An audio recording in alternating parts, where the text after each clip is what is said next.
Около 15 сотрудников Дома престарелых вышли на встречу с нашей съемочной командой. Среди них были повара, санитарки, кухработницы. Женщины, по-видимому, находились на пороге нервного срыва, так как сразу, увидев нас, они начали говорить о своих проблемах и беззаконии в доме-интернат.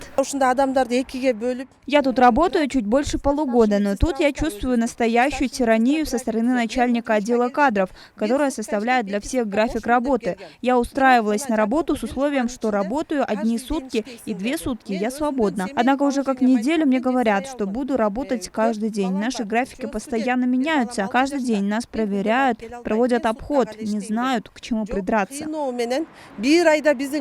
Как оказалось, что в период карантина многие сотрудники были уволены или ушли на бессрочный отпуск. По словам женщин, новое руководство сократило их заработную плату, и сейчас за тяжелую работу им платят от 5 до 7 тысяч в месяц. Более того, сотрудников требуют работать больше суток. Однако, по словам техперсонала, работать в таком режиме физически и морально сложно. По мнению протестующих, руководство Дома престарелых совместно с начальником отдела кадров специально создают такие невыносимые условия работы для того, чтобы старый состав сотрудников уволился с работы по собственному желанию.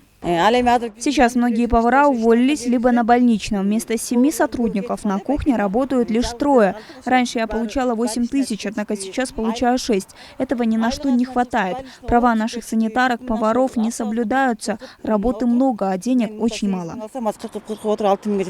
Однако через некоторое время к нам подошла некая женщина, представившаяся социальным работником данного соцучреждения. По ее словам, все эти заявления со стороны женщин – клевета и ложь. Соцработница, напротив, сообщила, что, мол, некоторые из них воруют у постояльцев личные вещи и продают их. Более того, уверила, что на каждую из них составлен акт. Однако, услышав эти слова, собравшиеся женщины начали возмущаться и рассказывать еще больше подробностей о пансионате и их сотрудниках.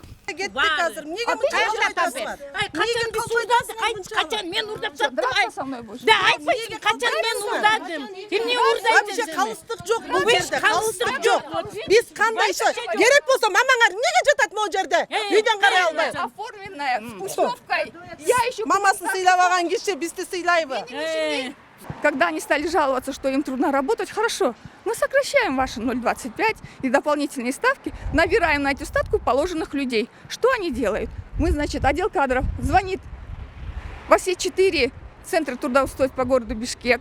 Значит, оттуда идут люди, мы их оформляем. День-два от силы. Они выживают, потому что старший повар из залива со своими работничками, это близкие их родственники, друзья, племянницы и так далее. Они просто их выживают. Они заставляют их делать самую тяжелую работу, годами не мылись, извините, полы и так далее, туалеты, они только этим.